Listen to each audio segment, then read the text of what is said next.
The Galactic Housing Authority had processed millions of dormitory assignments across 17 sectors, but they had never encountered anything quite like Sarah Chen. Administrator Vex Thai clicked his mandibles nervously as he reviewed the incident reports flooding his holographic display. The human had been assigned to Level 47 of the prestigious Centauri Academic Complex just 3 weeks ago, and already the entire floor had been evacuated and sealed off by emergency protocols.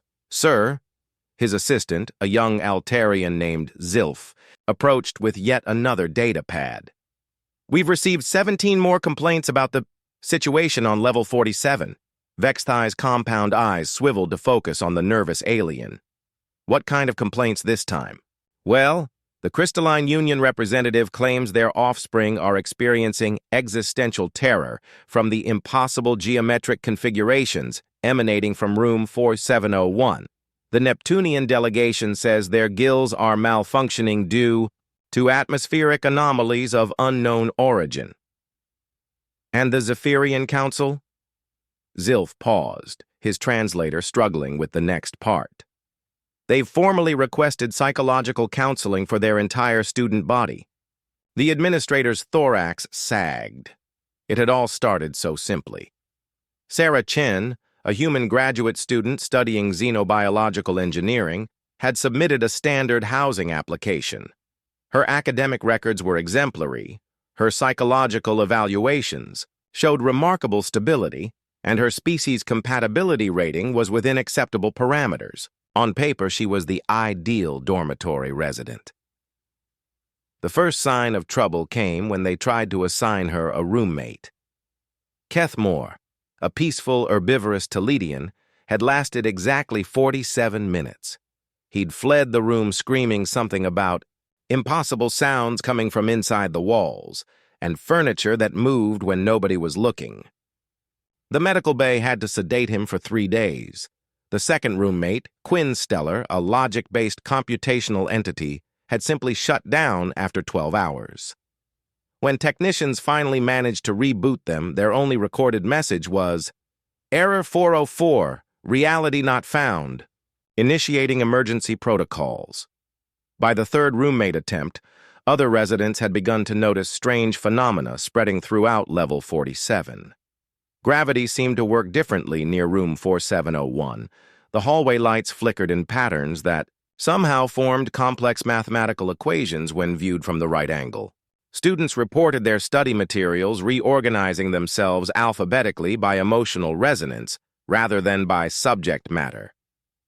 The breaking point came when Yash 9, a Plutonian exchange student known for their imperturbable nature, had volunteered to be Sarah's roommate as part of a cultural exchange program. They lasted 6 hours before submitting a formal request to transfer to a different galaxy entirely. "She's perfectly pleasant," Yash 9 had reported to the Emergency Housing Committee, their usually monotone voice trembling slightly.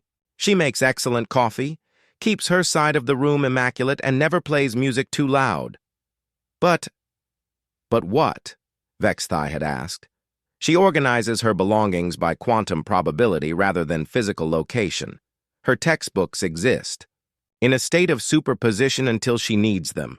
And yesterday, I watched her solve a fourth-dimensional calculus problem by folding space-time in the corner of our room. The corner is still folded. It's become a permanent feature." That's when they'd tried to relocate her. But Sarah had politely declined, pointing out that her lease was legally binding under Galactic Housing Code Section 847.3, and she was quite comfortable where she was. Thank you very much. The evacuation of Level 47 had been swift but chaotic. As other residents fled, reality seemed to bend increasingly around Sarah's room.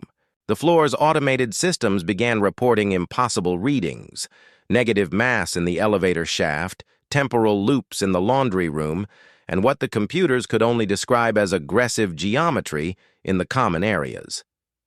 Emergency responders, who ventured onto the floor, returned with stories that defied conventional physics.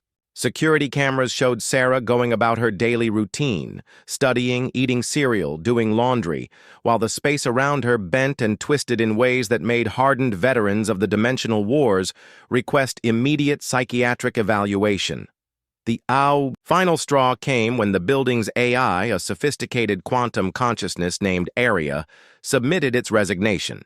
"I cannot process the data streams coming from level 47, Arya had announced during an emergency building meeting.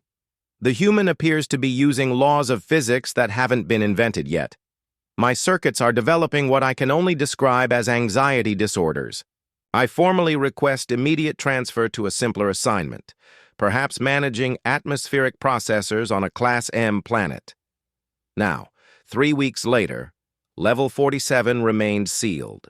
Warning signs in 47 different languages decorated the access points, though the most effective deterrent seemed to be the way the elevator buttons rearranged themselves into crying faces whenever someone approached.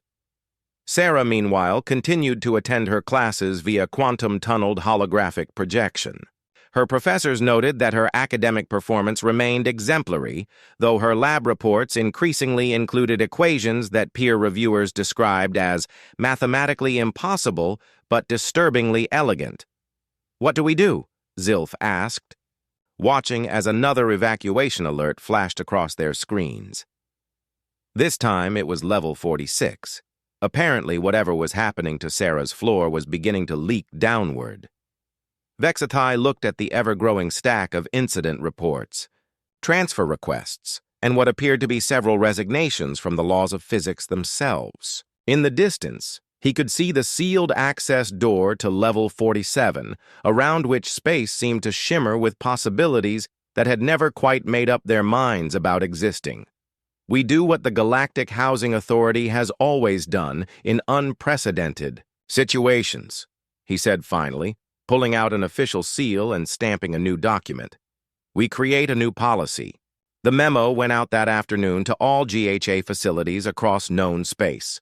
Effective immediately, humans requesting single occupancy will be granted automatic approval. No roommate assignments necessary. Please allow for additional structural reinforcements and reality anchors in surrounding areas. In room 4701, Sarah Chen looked up from her homework, a delightfully challenging problem involving the emotional states of subatomic particles, and smiled. Finally, some peace and quiet to study. The building settled around her with what almost sounded like a sigh of relief.